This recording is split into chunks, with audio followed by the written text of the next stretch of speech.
All right, this is part 3 and probably the final part of this series. We don't have much work. The bulk of the work, the worst part, is over. I had to go to the store and get this 2.5-inch hole saw. It cost me almost $30, so I always got a couple hole saws, but never have the size I need. So we're gonna go and drill us a $30 hole right about here. And not sure what we're gonna do with the reverse. The reverse cable's way too short. I may just leave it for now, but we'll figure that out later.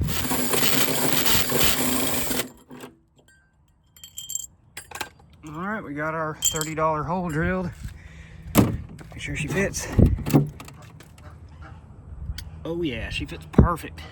Now I got to drill a couple little holes for the screws, and then we got to find those screws. They're somewhere, hopefully. I hate to say it, but I don't think I have the bolts anymore for the exhaust. Let's see if this one fits. Oh yeah, it's the right size. Okay, cool. Just gotta make sure I got 3 of these. Yep, 2.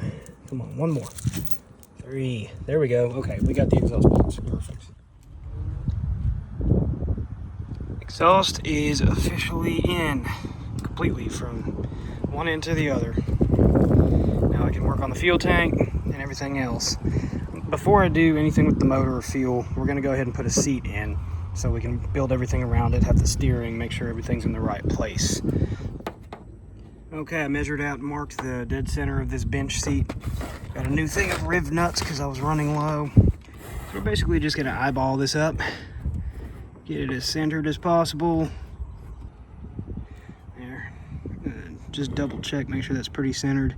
Pretty close. All right, there's our holes we need to drill for the riv nuts. Let's pull out a 1/4-20 riv nut here. And I'm going to find a drill bit that perfectly fits that diameter.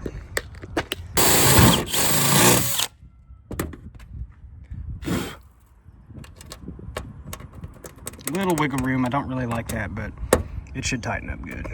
The rest of them are pretty snug. One's got some styrofoam pushing on it.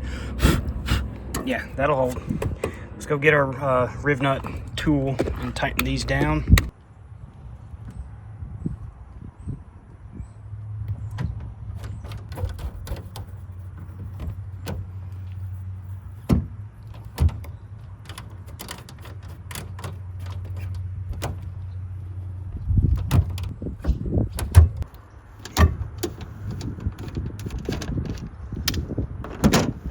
Okay, we got almost everything done here, except we can't get these screws in because they're Phillips head screws. We need hex head bolts because of the clearance. Obviously, we can't screw in a Phillips head screw from in between there. So we almost got the seat in. These are not going to work. So I got to go back to the store, and I was just at the store, so we might just do that tomorrow. But we'll work on some other stuff here. Well, I went to the store and got 4 bolts, got the chair installed. Got this fuel filter and some fuel line, and this fuel tank's out of my original boat. I sold it, just had the tank left. It didn't have a motor, got rid of the motor, it blew up. Anyways, it's a 6-gallon tank. I got a 1/4-inch fitting for it. It had a 3/8. We use 1/4-inch lines for this. I'm gonna take this off. This was just to keep water out of the carbs. We'll pull that off. Cut us some line. Running out of daylight, but we'll get this fuel line hooked up and then catch up again tomorrow. Got this handlebar, just cut a few inches off the end. There's already a hole drilled through that we can use as a pivot point.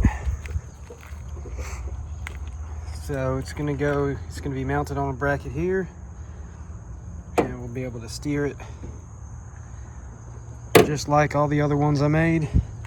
Let's get to work on making us a bracket. We got some scrap aluminum.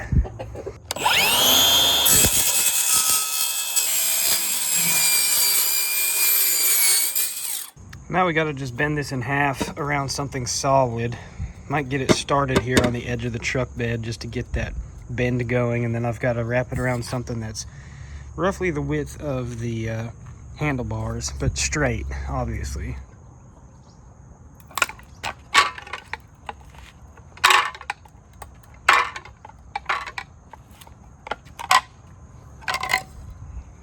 Well, I done bent it too far. We're gonna have to go get a piece of angle and we'll rivet it together. I got the perfect piece to do that with.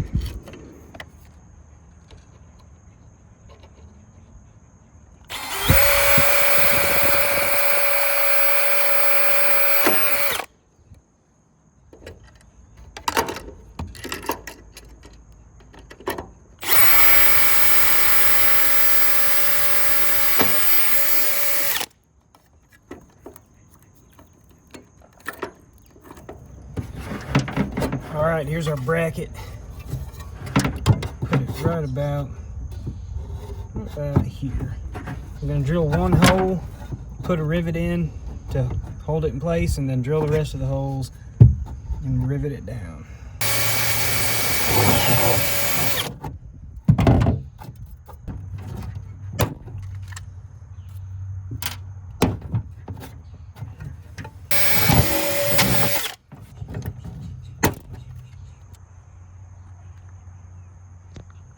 Alright, steering is done, pretty solid. And we got to put this in, it's going to go in like that. We just got to figure out roughly where we're going to drill that hole to run the bolt through.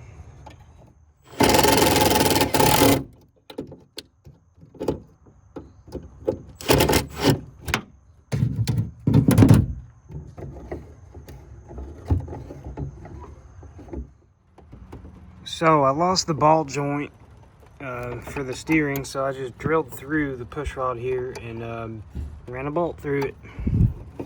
That'll work. Now we just gotta find the piece that bolts this down. We'll bolt this down one way or another, right about there, and that should be comfortable. It's raining, so probably gonna take a break for now, but almost got the steering done. Okay, my rev nut gun locked up, so I just went to Harbor Freight and got a new one. Might need two hands to do this. And that lasted a total of one rev nut. Snapped that chuck clean off. Now we have to try to get that out of there and figure out how to do the other one. This is great. Harbor Freight's got some quality tools. Well, it turns out my old one was not broken. It was just user error. And I got that one put in. Now we still got to get that broken piece out. So I'm going to get a small drill bit and wish me luck.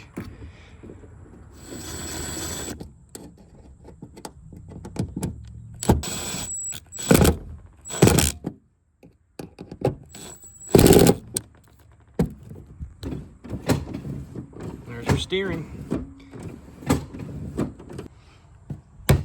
Alright, we got a bungee on the gas can. Still haven't got gas yet. We're gonna hook up the battery and the throttle cable and the kill switch and all that. Gotta figure out where to mount the CDI box. I was gonna like bolt it in on the bench seat, but I don't think there's room.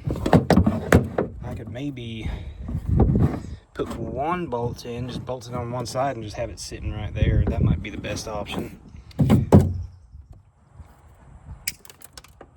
What? Okay.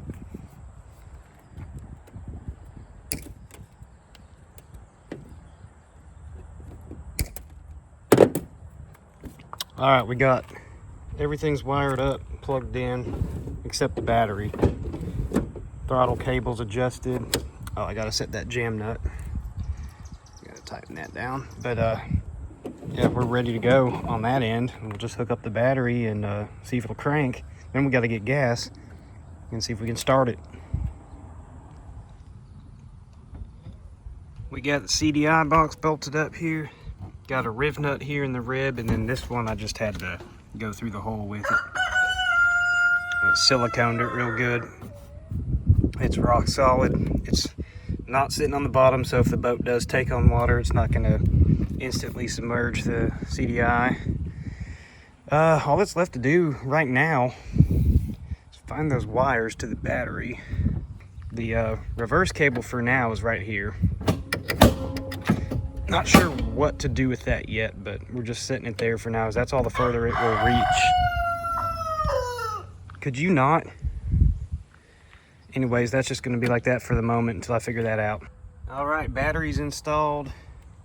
We got a key in the ignition. We're just gonna pour a little bit of this just to see if we can get it to fire. Just pour it down the carb. Oh no, what a mess. That was a bad idea. Don't do that. That battery sounds a little tired.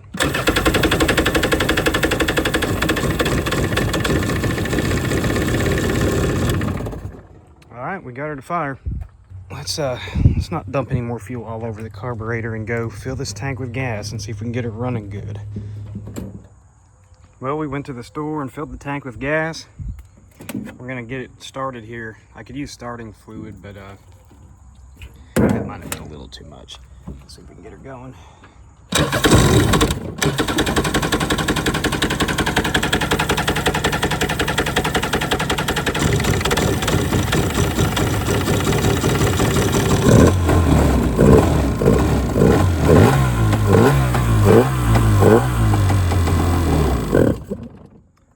Almost got it.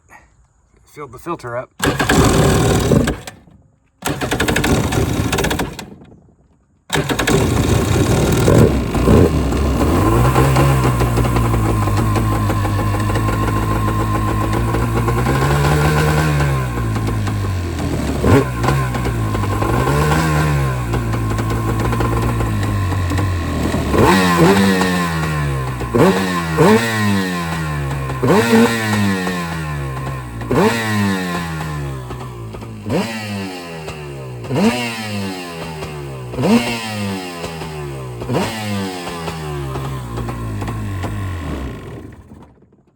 We got the fuel systems primed now.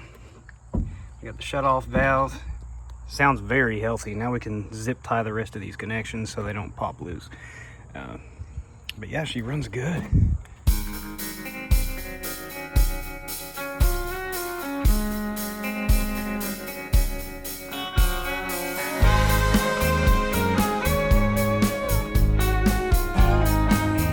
Okay, we just went to the county clerk, paid tax on the boat, got the registration started. Haven't got my stickers yet, obviously, but we're gonna test run it. Let's see, drain plug's leaking a tiny bit. Other than that, not really seeing any leaks yet. Looks good. We're gonna take her for a rip. I made a mistake. All my other boats, I unhook them from the trailer and back them down. This one's so light, it hit a little bump and just the whole thing slid off onto the concrete. So hopefully we didn't mess up the jet pump or anything. We'll take her for a rip.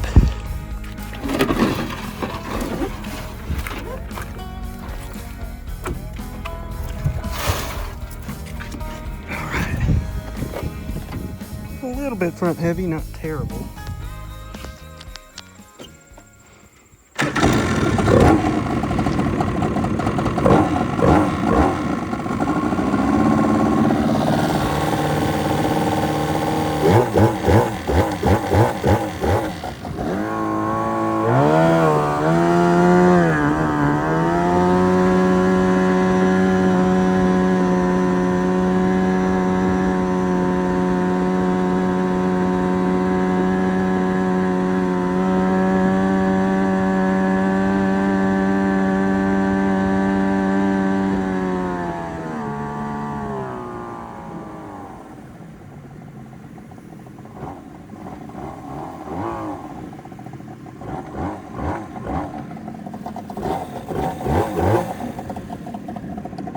Runs good. It's pretty quiet. The single carb 650 is real quiet compared to the twin carb or the 1100. This thing's quiet. I hooked up the kill switch lanyard in case I get thrown out of this death trap.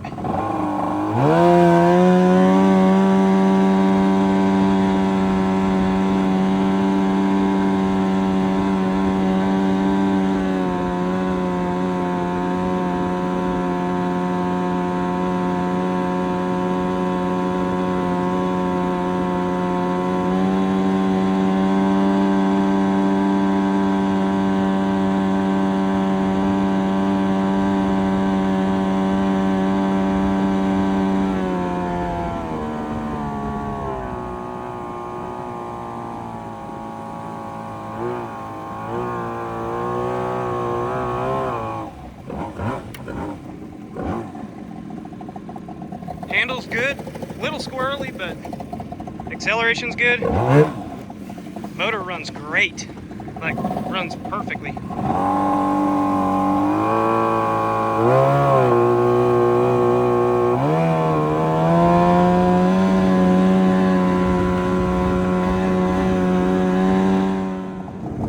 Well, I just ran a speedometer and I had it hit 37 just for a couple seconds, but it's consistently going downstream 36, going upstream 34, so I'd say it cruises wide open about 35. That's pretty quick for a little 12 footer. It's about what I was expecting, was 35, maybe 40 if I got lucky, but I'll take 35. It'll get you around pretty quick. There's just enough room in the back for a dead deer or some fishing stuff.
Okay, when I loaded it up on the trailer, I had water shooting out of these holes that I completely forgot were there, where I was supposed to bolt the jet pump in. So we need to plug those with something. It's one way water can get in. When I was driving, it barely took on any water.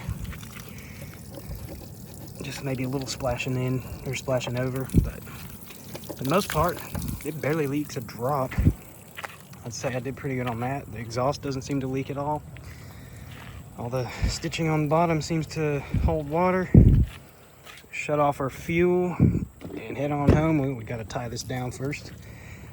I gotta get some bungee cords so I can tie up the life jacket so it doesn't blow out. But yeah, good first test run. I'm gonna go out and take another trip or two with it, and then I'm gonna sell it. I've got a couple buddies that wanna buy it, so I guess whoever buys it first is gonna get it, but we'll have a little fun with it first. There's a couple small things I need to do to it still, so I might make another video, or I might just leave it at this. Anyways, that'll be it for now.